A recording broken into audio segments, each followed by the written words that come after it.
The song had the name Vincent Price as a working title. Somebody came up with it because it sounded spooky. It sounded like it could be the soundtrack for a horror movie.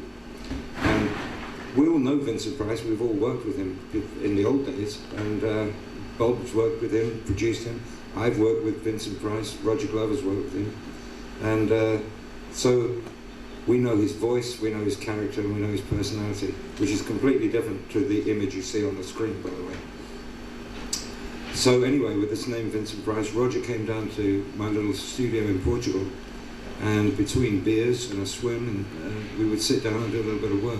I got the paper out and said, well, imagine if you're making a horror movie with Vincent Price in it, back in the 60s, and you're the director, what would be the ingredients you would want in a movie? So we started writing it. Well, you want creaking doors, rattling chains, you want vampires, howling dogs, you want naked women, you want thunder and lightning, zombies, and hang on a second, that's it, we got the song written. That's it, that's all you need. So the song is basically a list of ingredients that the directors would want in a movie. And the idea that, you know, when we were kids, you love to be scared by things, even when you're a little kid. You don't like to be frightened, but in a way you do. And so that's the story behind it. Well, I was doing an interview earlier today, and the guy was asking me a similar kind of question about the difference between how it was back in 1969 and 70. And I pointed out to him that all the journalists in '69 were asking exactly the same questions that they're asking now. So maybe they should start thinking of something original to say. Generally speaking, we get on very well with the critics, because I think they understand that we're not motivated by anything other than just trying to do our best and have fun. There's not really a driving force of commercialism or anything like that. We've never really been very good at this commercial side of things. We've never had a publicist. We still don't have a publicist.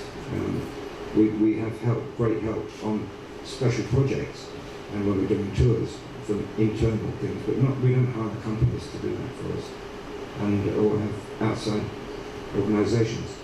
And the motivation, as I explained earlier, for making records is when we're right, and it's taken 8 years, we didn't feel the need to, I can tell you honestly, we didn't even think about critics when we were making this record. It's the last thing in the world. Apart from a publicist, another thing we don't have is any clothes sense. Apart from that, and another thing we don't have is any sense of planning. Nobody comes into the studio with an idea or a game plan. It starts from scratch.